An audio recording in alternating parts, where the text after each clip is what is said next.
I look like a naked man, baby. I gone did a shave, didn't I? Not too sure. Hey, how are you? Welcome, greetings. I hope you're doing well out there. I hope you're doing alright. Thank you, as always, for clicking on the video. I hope you're having a good day. Here's some drawings for you. So yeah, today I thought I would talk a little bit about thumbnails. I'm busy doing work. I'm busy doing animation. Don't worry.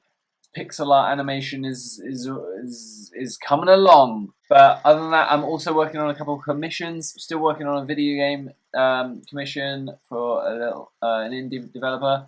I'm also working on some website art for a musician, which is pretty cool. That is, in fact, what's going to be coming in the next video, probably, most likely. I've done some pixel art for a website for artist, musician. I'll talk more about that in the next video. But I just thought I wasn't really ready to upload that video. And then I was thinking, oh, shoot.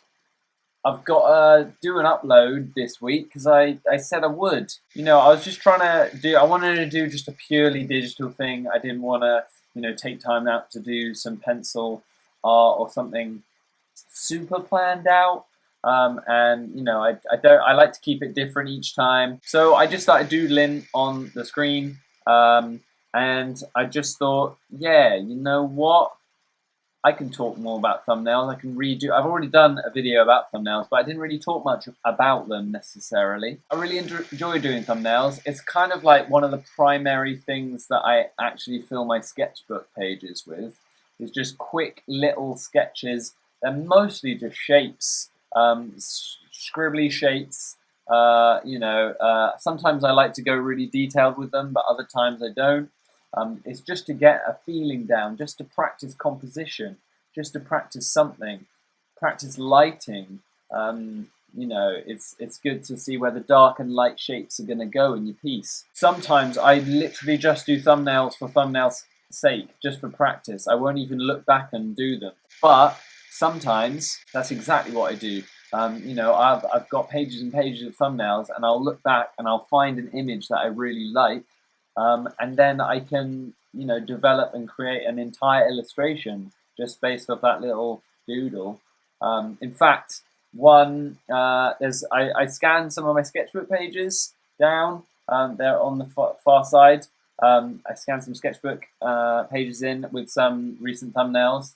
I've done that just for some inspiration, just to show you all the different types of ways that sort of you can create thumbnails. So yeah, that one of them I'm really pleased with, that I'm probably going to try and implement to my like jungle nomad little project that is completely been put on the back burner. There was no real plan. Like, obviously one of these is very swampy, like there's a river scene, like mangroves. I keep kind of like practicing drawing mangroves. But there is one sort of image that I want in the jungle nomad, which is like a scene, a shot where you know, the guy on the boat has gone through the river, through the jungle, and he's come to like a cave entrance, goes into the cave, and there'll be a giant statue inside the cave, as if it's like a ruin and it's fallen down.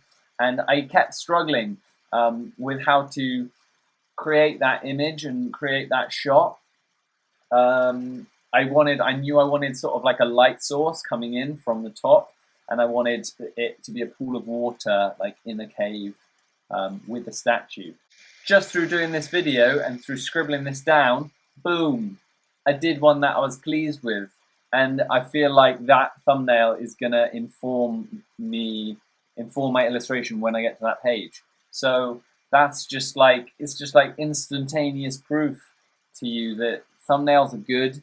Thumbnails help planning, storyboarding, sketching. It's vital if you want to create cool images, landscapes, illustrations, stories. Additionally, I thought, you know I haven't done much pixel art on this channel directly for the past few videos. I mean, I know there was like the workshop one, but that was just a shot from my animation that I'm working on, and to be honest, most of them at the moment are like that. But I thought, you know, I'd do a little bit of pixel art, just really quick stuff, just to show you that, you know, you can apply this way of working and this way of doing thumbnails to pixel art. You know, it really doesn't have to be something you do with a brush, you know, or a pen in your sketchbook. It doesn't have to be, you know, a super sketchy, painterly image like these. It can be with pixel art. There's this artist called Noah Bradley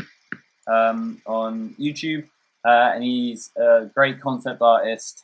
You know, I think he's just really skilled at what he does. Ages ago, he did a video where he was doing pixel art.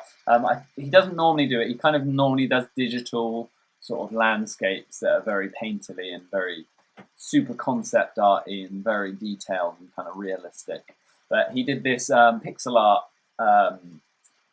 painting, pixel art digital painting, where he was talking about how, like, some pixel artists feel like the way that you paint, the way that you might like draw or paint with pixels, kind of like how I've done in these ones, isn't like true pixel art. Like, a lot of pixel art purists think you've got to, you know, it's all about the sprites and it's all about the individual, everything has to be sort of separate, which, to be honest, sometimes that is how I work with my animations. But a lot of the time, you know, I do sometimes get questions from people who are sort of asking, how do you do pixel art? How did you get into pixel art? Not so much anymore, but I used to.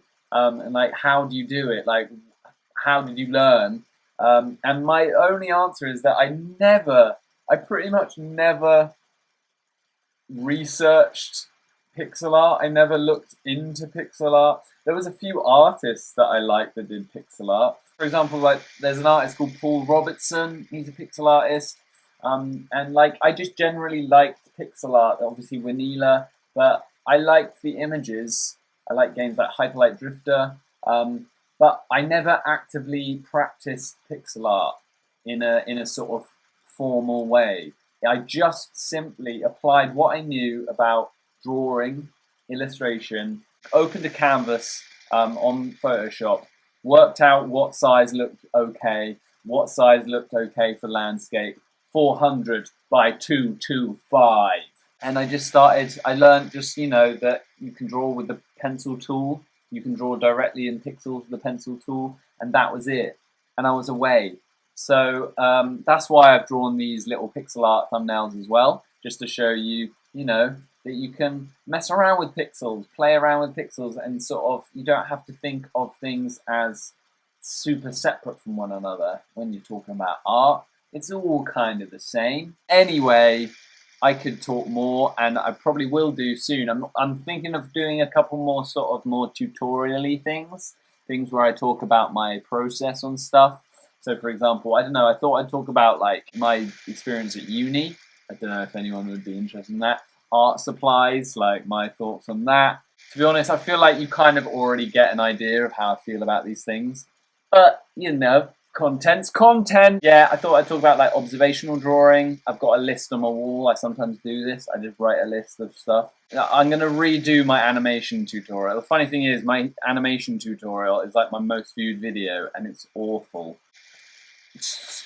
What do you think? Huh? Well, you must think that it's okay because you're here. That's kind of it. I hope you enjoyed the thumbnails.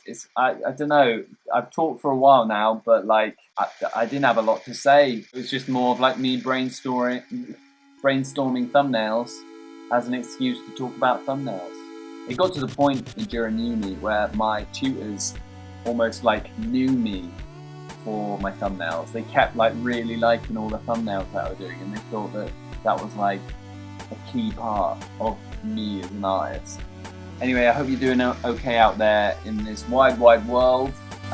Just know that things get better, things will improve. I don't know you or your circumstances, but I do know that you're sitting behind a screen and you're watching this video. So I really appreciate that. It's hard to sort of come across as a genuine thing when you're kind of acting up, creating a strange character in front of a video. But there you go. Keep a steady course. I'll see you soon. Much love, peace, and I hope good things come to you.